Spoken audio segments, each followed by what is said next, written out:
Okay, ngayon sa pag-uusapan natin yung introduction ng C++. So, over the internet naman, marami naman tayong example na makikita. Mag-search lamang kayo sa Google. So, sobrang daming mga example na makikita nyo. Pero, syempre, ang maisa-search nyo, it depends pa rin sa mga topics na i-conduct natin during the class. So, meron tayong mga free video na ganito para ma-absorb na natin yung mga basics para pagdating sa mismong classroom, application na tayo agad. So, hindi na tayo go through sa lahat ng mga examples.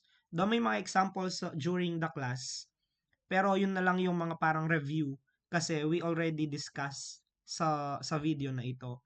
So again, maraming klaseng example sa internet, sa Google. Example, ito sa unstop.com, meron tayong W3 school. So, may mga example dyan, lahat nandyan. No? And then, meron ding popular, no, yung Geeks for Geeks. So, usually, dito pumupunta yung mga student pag nagsisearch sila ng mga examples. So, again, yung mga topics, it will depend kung ano yung pag-uusapan natin every week. So, in this case kasi, papakita lang natin yung construct ng mga program, kung paano ba kino-construct. So, dito sa unstop.com, makikita nyo dito, may mga examples, pero makikita nyo, different sila sa mga ituturo ko. No? Though different sila, same functionalities pa rin. Dito kasi meron silang image na diniscuss yung construct ng program. So dito, kung mapapansin nyo, meron tayong processor directives na sinasabi. Ang processor directives, ito yung magsasabi sa system natin or sa mismong computer natin na mag include tayo ng libraries. Kung mapapansin nyo, ang sabi dito, number or hashtag include. Ang question, ano yung i-include mo? Ang i-include natin, guys, is yung IOStream natin. Ayan siya. No? Kumbaga, etong IOStream na to, guys, tinatawag natin siyang header files. So, ano ba yung header files? So, parang libraries sila na merong nakatagong mga functionalities dyan. So, ano ba yung mga nakatagong functionalities or naka-keep na functionalities sa IOStream natin? Kung mapapansin nyo, yung first character natin dito will be I. Ang second character nyo will be O. Okay, so ang I, guys, is equivalent po siya ng input. Ang O naman ay equivalent po siya ng output. So ngayon, since sabi natin ang IOStream is a header files, library siya, isipin nyo na lang yung library. Marami siyang mga books na kinikip. So different kinds of books, same thing sa header file na IOStream. Lahat ng input and output na ipaprocess natin, dito natin siya magagamit. Okay? So, yung first part ng programming natin or ng code construct natin will be yung number include or hashtag include IOStream. So, ito yung first line. Okay, so yung number include natin or yung hashtag include will be yung processor directives. Ang IOStream naman natin will be yung header file. Ngayon, wag nyo munang papansinin itong hashtag include conyo.h. So, hindi pa natin yung gagamitin or hindi natin yung kailangan ngayon. Next is meron po tayong tinatawag na using namespace std. Ito yung tinatawag po natin na namespace std. So, para saan ba yung using namespace std? So, ito kasi guys, ginagamit natin siya yung mga standard na magagamit natin na keys like yung cout, cin, yung mga yon. So, hindi natin magagamit yung mga standard syntax na yon kung hindi natin i-include yung using namespace std. Ang ibang mga programmer guys, hindi na nilalagay ito, pero lahat ng mga syntax nila, for example, yung cout, lalagyan mo na nila ng std. So, paulit-ulit siya. So, ang difference na lang dalawa guys is wag nyo munang masyadong isipin kasi baka ma-confuse kayo. Pero ang second part ng code construction natin will be yung using namespace std. Ang una, etong libraries natin. Ang pangalawa, using namespace std. Okay? Ang next part will be yung main function natin. Ang main function guys, is ito yung tinatawag po natin na namespace standard or STD, or ito yung data type, no? Int, short for integer. Ang main naman guys, ito yung pangalan ng mismong function natin. So ang pangalan niya ay main. Ngayon, sa ilalim niyan guys, meron kang opening brace at saka meron kang closing brace. So, kapag dineclare mo yung int main or yung main function mo, automatic kailangan mong ilagay yung opening and closing bracket mo or braces. Okay? So, eto ngayon, dito sa loob ng braces na yan, nandyan yung code natin. Diyan natin ilalagay yung mga logical code na meron tayo. Okay? And then, meron tayong return 0. Nagre-return tayo ng 0 kasi gusto natin sabihin sa mismong system natin na walang error yung program natin. So, ito yung syntax natin dyan. Again, ito lang yung simple construct ng mismong code natin. So, kakailangan mo lang yung hashtag include iostream for input and output natin, yung using namespace std para magamit natin yung mga syntax such as cout, cin, cer, yung mga ganon, endline, mga ganon. Okay, so wag niyo munang masyadong isipin 'yon kasi makikita niyo naman sa mga examples natin. Then meron tayong main function, ang data type niya will be integer kasi nga magre-return ka ng 0. And then meron tayo ditong main function. Pangalan niya ay main. So kapag dineclare natin 'yan, again, meron tayong opening and closing bracket. Inside ng opening and closing bracket natin will be yung body ng mismong function natin or yung mga logical code na ilalagay po natin. So, yun yung example ng code construct natin. So, tingnan natin sa baba kung meron silang simple example. Kagaya nito. Okay? So, una yung dineclare niya is yung number include iostream and then using namespace std. So, ito, huwag nyo munang tingnan kasi global variable yan. Okay lang yan. No? Pero wag niyo muna pansinin yan, disregard niyo muna. So, after ng using namespace std nyo, eto na yung main function. Again, meron kang opening and closing dito. Then, sa loob ng opening and closing will be yung body ng mismong program mo. So, ang body natin ngayon is to see out lang yung the value of global variable is, yan lang yung ipiprint natin. Okay? So ngayon, guys, dito kung mapapansin nyo, kapag gumamit ka kasi ng using namespace std, hindi mo na siya kailangan i-declare before ng cout. Okay? So pwede mo na lang siyang i-direct na cout. Okay? So again, don't confuse yourself. Pero ito yung construct, simple construct ng program natin. So tingin pa tayo sa baba. Okay, so this part will be global variable. Ito. Okay? So ito yung simple example natin, guys. So meron kang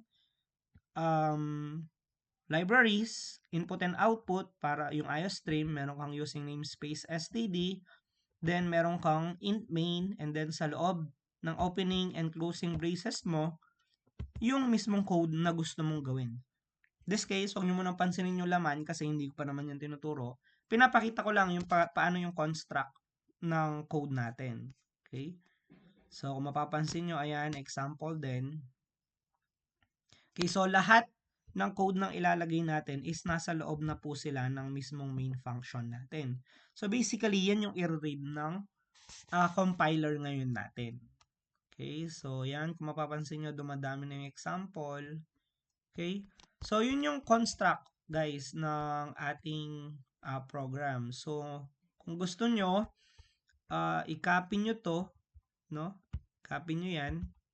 Pero wag nyo munang kakopy yung mga to. Ang gawin nyo lang is gamit kayo ng cout. Ito, cout. Tapos print nyo lang yung hello world. Okay, so pwede rin ito pero wag nyo munang kokopyahin ito.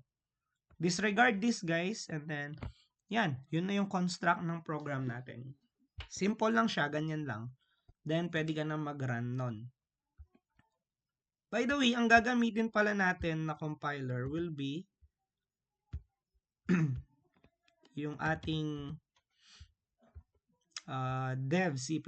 So, punta lang kayo sa internet, search nyo lang sa Google, dev C++. Guys, yung red na logo, no, yung ida-download nyo. No, kasi ito yung updated natin so far. So, install nyo lang, madali lang naman yan i-install. No? And then, follow nyo lang. Then, wait natin mabuksan. So, okay, so for example, na-install nyo na, new document lang kayo, and then, ayan siya. Okay? So, kung kukopyahin natin yon, kopyahin natin to. Okay, so, hindi gumagana yung keyboard ko, so kailangan ko ng copy na ganon. Then, paste. So, again, aalisin ko muna to guys. Kasi hindi natin kailangan yan. And, ganyan lang siya. Okay, so kung magra-run ka, click mo ito. Compile and run tayo palagi guys, lalo na kapag nag-edit ka. Yung ibang mga student, ito yung kiniklik nila, compile lang. So, ang nangyayari, hindi nako-compile yung bagong edit na code. So, dapat compile and run or F11 yung pipiliin nyo po. Okay, so isa-save mo lang yan. Then, after mong ma-save, automatic i-run na ng compiler natin yan.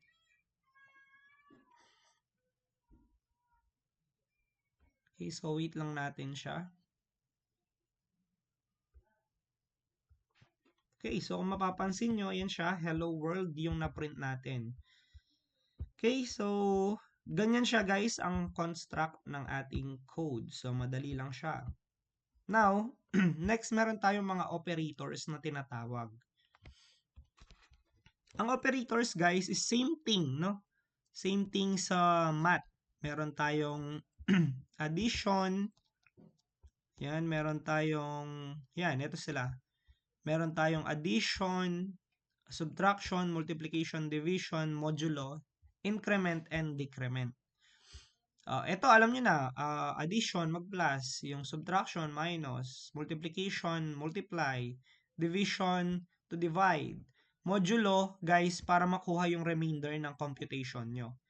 Ang increment, guys, is mag-add ka ng 1 sa value. Let's say, for example, meron kang 2. Ngayon, kapag in-increment mo siya, gumamit ka ng plus plus, ibig sabihin nun, nag-a-add ka ng 1 value sa 2 na yon. So, magiging 3 na siya. Ang decrement naman, guys, is opposite ng increment. Kung dito, nag-a-add ka, dito, nagma-minus ka sa value. Okay? So, ayan yung mga operators natin. Okay, so, let's see kung mayroon silang example na madali dito. Okay. So, pero pwede kayong pumunta dito, guys. And then, yan, no? Meron tayong arithmetic. Remember this, guys, or operators na magagamit. Punta tayo dito sa tinatawag natin na data types.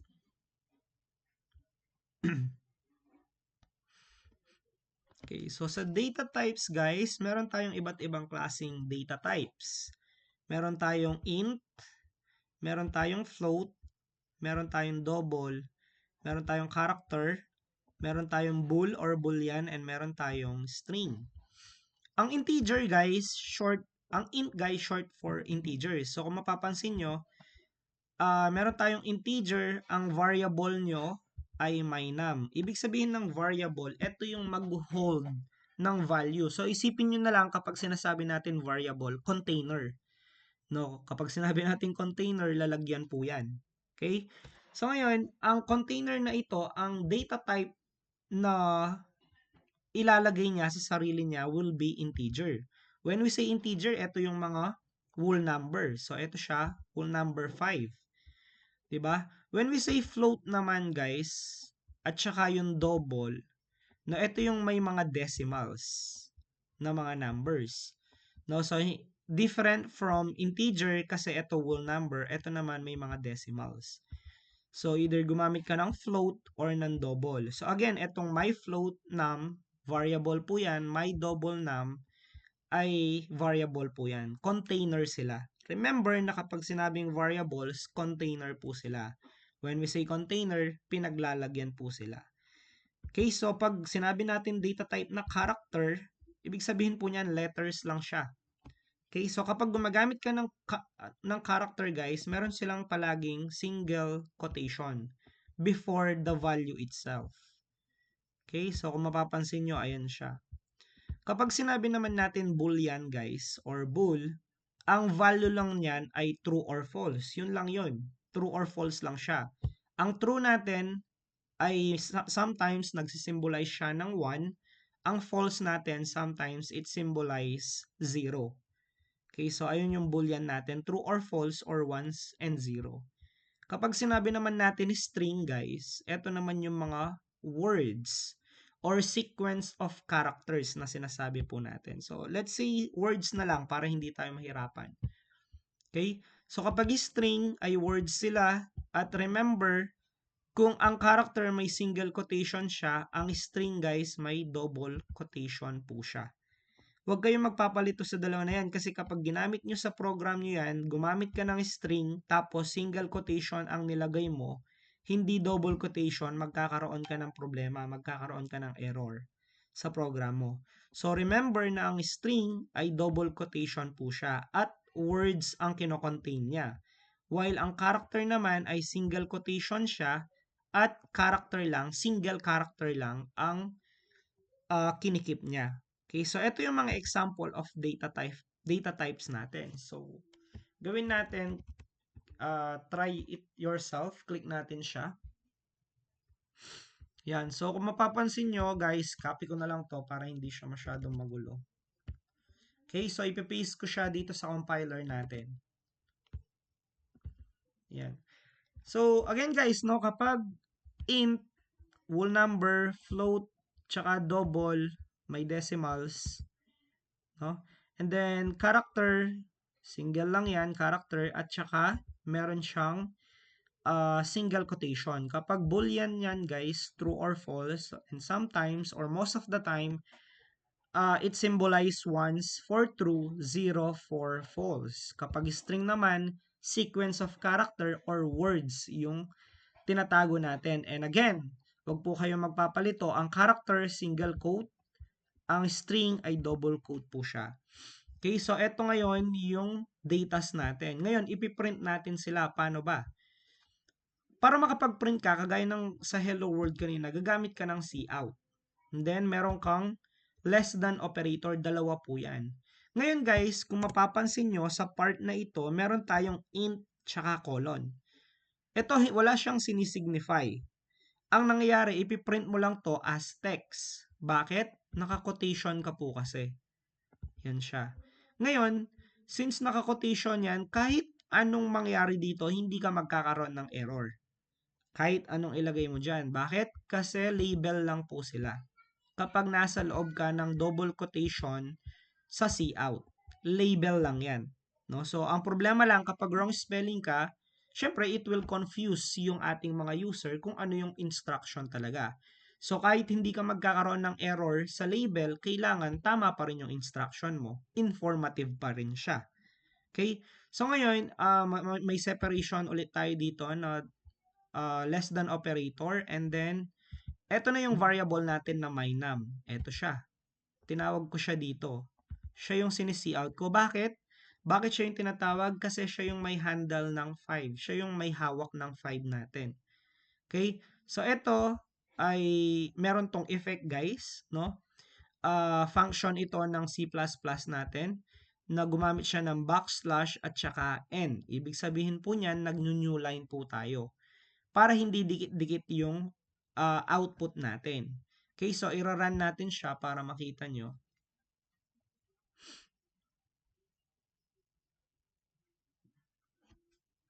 Okay, so kung mapapansin nyo, eto tayo ngayon. Yung int natin, eto siya. No, eto ngayon. So label lang kasi ang mga yan kasi nga naka-cout tayo tapos meron tayong double quote. So label lang yan. Ngayon, after ng label nyo will be yung variable na mynum. Again, kung mapapansin nyo dito sa output natin, hindi mynum yung lumitaw. 5. Bakit? Kasi ang kinukuha sa cout natin, guys, is yung laman ng variable. So, kung ang mynum mo, laman niya ay 5, yun yung lilitaw dito. Kung ang myfloat mo, guys, eto siya, myfloat, eto siya, ang laman niya is 5.99, yun yung lalabas, 5.99. Okay? So, tingnan natin, no, kung aalisin natin. Tingnan nyo guys, may separation sila, naka-new line sila. Hindi sila magkadikit-dikit. Tingnan natin kapag inalis ko itong new line. Okay? So, i-run natin siya ulit.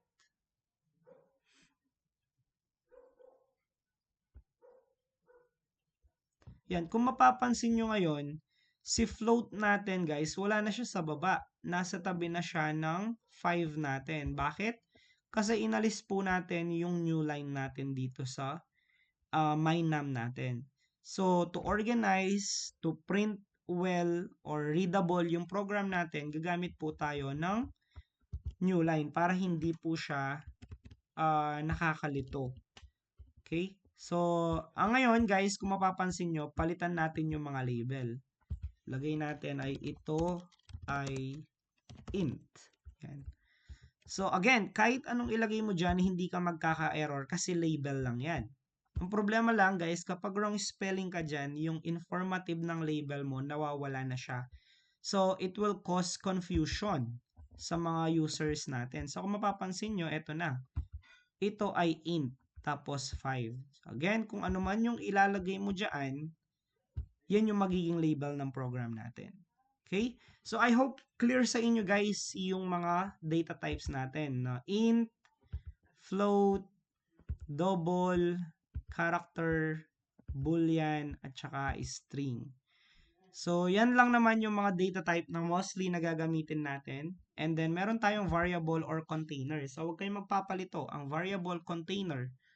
Ngayon, para matawag siya guys, dito. Huwag natin siyang lalagyan ng quotation guys. Kasi kapag nilagyan nyo siya ng quotation, ang mangyayari, iisipin ng program natin na label na lamang siya. Okay, so try natin siya dito. Oops. Okay, so i-run natin. Kanina 5 yan, pero nilagyan natin siya ng quotation. Tingnan natin kung ano mangyayari. So kung mapapansin nyo, ito ay int mynum. So mynum na yung lumitaw, hindi na yung 5. Bakit? Hindi na po kasi siya variable in this case. Ang ano dito ay label na lang siya kasi meron na siyang quotation. So para maipakita mo yung value, kailangan wala po silang quotation. Again guys, wag din yung kakalimutan yung semicolon at the last part ng program nyo kasi kapag yan ay nawala, ibig sabihin ay magkakaroon po kayo ng error. Kasi yan po yung pag-execute or pagsabi natin sa compiler na yung line of code na ito ay tapos na po siya. Okay? So, ayan yung variable at saka yung ating data type. So, I hope clear siya sa inyo. Okay, so punta tayo dito. Tingnan natin yung arithmetic. Okay, so arithmetic. Hanap tayo dito.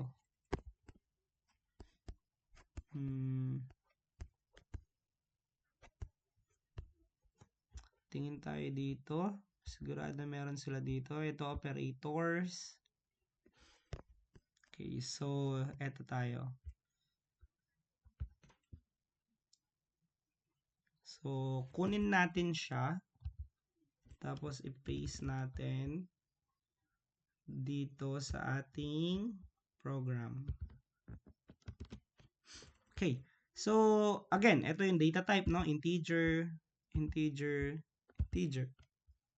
So, ito gawin natin siyang multiplication. Ito gawin natin siyang, oops, ayaw ng minus ko. So, i-divide na lang natin. Hindi gumagana yung mga keys ko. So, divide na lang. Okay, so, arithmetic guys, same lang siya. No? Or, siguro para mas clear, ganito na lang yung gawin natin. So, int num1 equals, ayaw ng equal ko. So, copy ko lang. Equal to 5. Semicolon. Ayaw din. So, sira kasi yung keyboard ng laptop ko. Then, copy natin siya. Paste. Then, gawin natin to.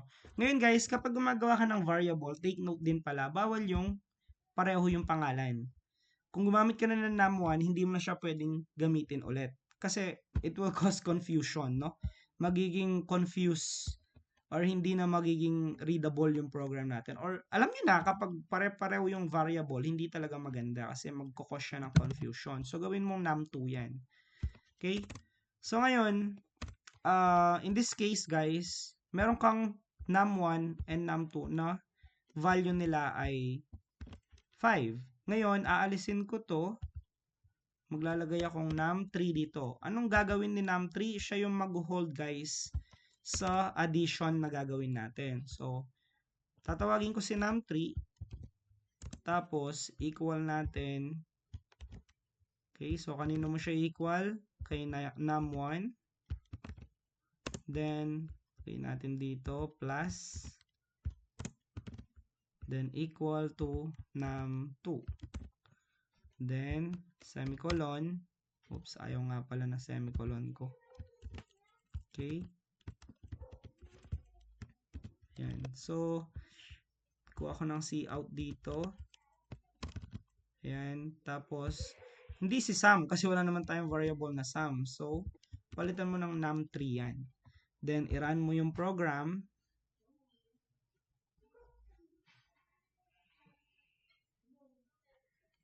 Okay, so kung mapapansin mo, 10 yung lumabas. Bakit? Remember guys, kapag variable ang kinukuha natin value. Diba?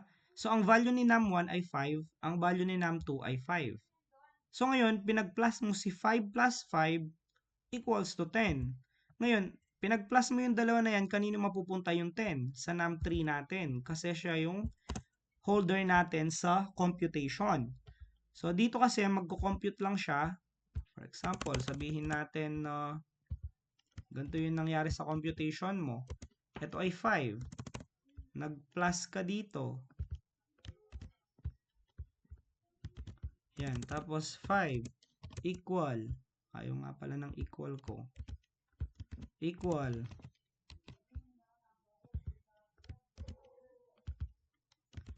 Diba? Ganyan yung nangyari. Ngayon, etong si 10 kasi guys, mapupunta siya kay num3.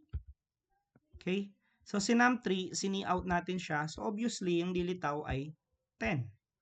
Okay? So, what if gusto mo siyang lagyan ng label? So, pwede naman. Wala nang problema yon. Ang gagawin mo lang, kailangan mo ng another separator. Yan, na magse-separate sa kanila. Yan, and then sa gitna, kailangan mo ng double quotation. So, hanap tayo ng quotation dito. Wala akong quotation.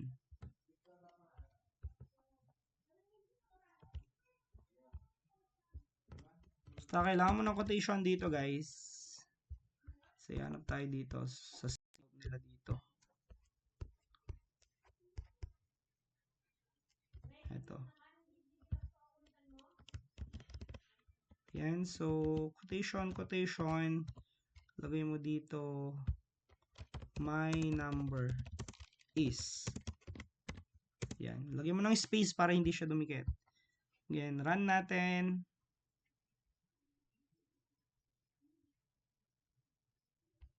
Ayan, so my number is 10.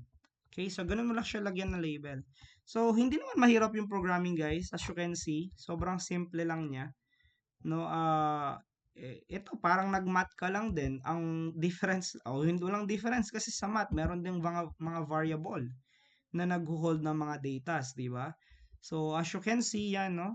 Madali lang, no? Yung first discussion natin.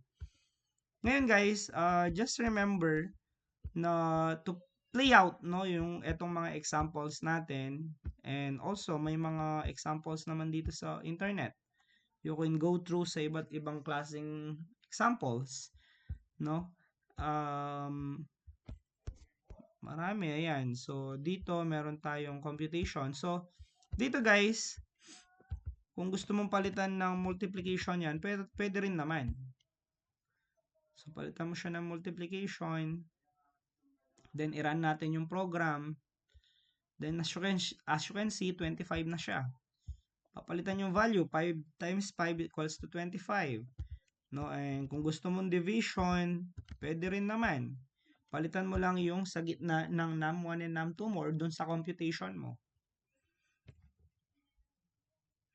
Okay, so kung mapapansin mo, 1 na lang siya. So, pwede yung modulo, pwede yung minus, basta pwede nyo gamitin yung mga arithmetic natin or yung mga operators natin. Ito.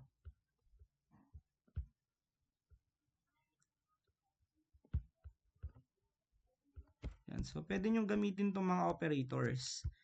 To. Pero except dito sa, syempre, dito sa incrementation at saka decrementation, hindi siya pwede dito. Now, we will show another example para sa incrementation and decrementation. Pero, yan muna yung i-review nyo guys. No? Meron kayong enough time, ample time to review yung week na to. Pero, yan, marami sa internet. Just check it out, no? And then, ang secret lang guys sa programming is sipag. No? Wag po kayong magiging tamad na mag-study kasi yung course na kinuha nyo po ay everyday nag-i-improve siya. So, kailangan everyday nag-i-study kayo. Even us, mga graduates, mga instructor, everyday nag-i-study kami, nagbabasa kami. Kasi everyday nag-i-evolve po yung technology.